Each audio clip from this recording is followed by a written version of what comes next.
And then when did you decide that you wanted to do venture? Because it's not, I know that VC companies do hire, folks that are almost on their like second year McKinsey type. Like it is a typical thing that I know people look for, and they want, right, like to break down the mental models. Actually, like that is a conversation I had with Neil, right? So about you, meaning did they go after you, or is it something already that you were like, oh, I want to do venture? Because you and I know, having been in this industry for 7 years, I think, give or take, we kind of started at the same time.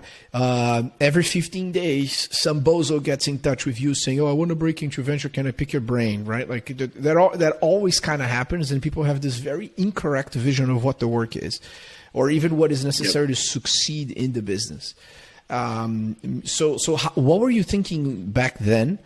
Because I think this could be very helpful advice for people that want to get into venture, because, your career is a brilliant one, right? Like you got in as an associate, today you're a partner.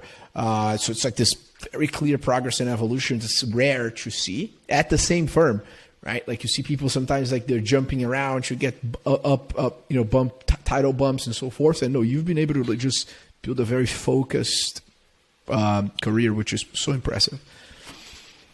Yeah, well, thanks. I got incredibly lucky, and honestly, anytime someone reaches out to me for advice, I try to make time, and I usually start by saying, I'll give you the advice, but don't do what I do.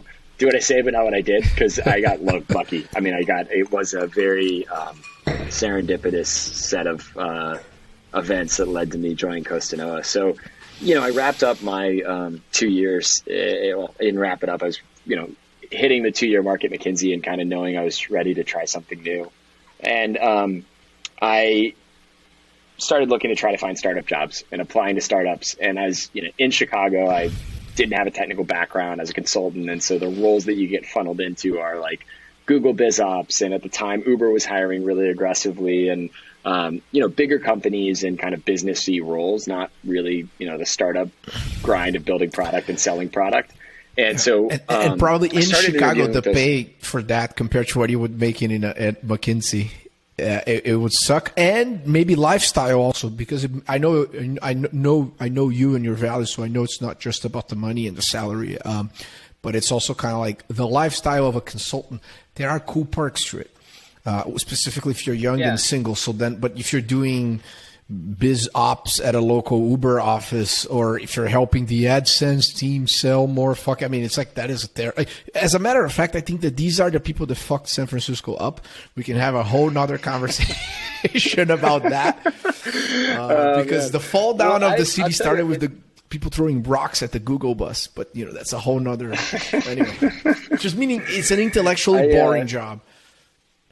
Yeah, I think the later stage stuff. I mean, the honest answer, Pedro, is if I'd found something earlier stage, I would have done it. I just didn't even really know what to look for and how to find it. I tried, and I got, into some processes with some early stage companies, but I was, I just like, there's so much I didn't know, and I didn't want to go work at Google or at Uber. And so around this time, I'm struggling to find a startup gig, or at least knowing what to look for. And a lot of my friends were recruiting for private equity.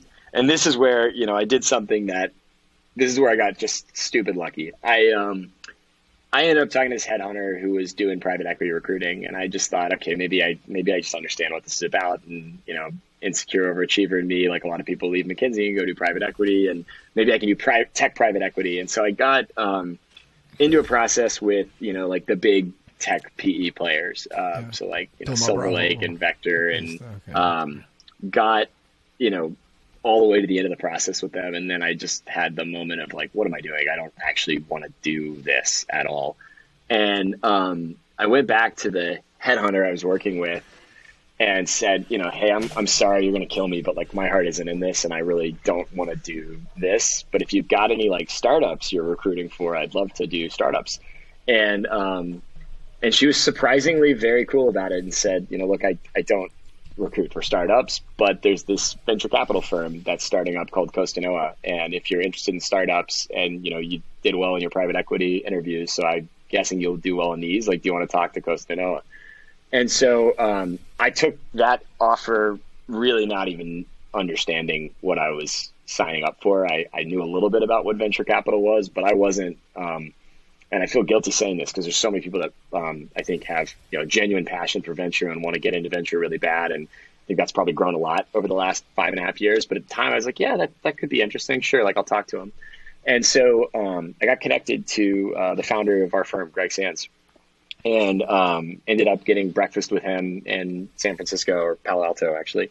And yeah, just hit it off with him. Like that was actually what attracted me to venture and Costa Nova. Was like I thought Greg would be an amazing mentor and someone I could learn a lot from. Nice. He was first product manager at Netscape, like dawn of the internet. Where'd you guys have breakfast? Venture capitalist for Life Kitchen on Hamilton Avenue in Palo Alto, and it is now no longer in business, unfortunately. Yes. But that was the natural we had orange restaurant, right? That served like all these like super nice, like So I went there with a Neo as well, so a walking distance, right? That's so funny. It's so that closed. That kind of sucks. I've got to put that on the Gavin Newsom tab then. Yeah. It's a good place. We just hit it off, and I really, thought he was someone I'd enjoy working with, and so I got to know him better. Did my own research about venture, and I'm not trying to say this is mock humility. I don't know why they hired me, but they did, and I joined the firm in 2016, just ready to learn and trying to, figure out what this whole venture thing was, and thought I'd do it for 2 years. Thought this is my 2-year thing, and then I'm going to go start my company, or I'm going to go join a startup. I'm going to learn what a startup does. I'm going to learn what they look like, learn what to look for, and then I'm going to go do it. And of course, famous last words. That's how I got into venture. I love it. It's not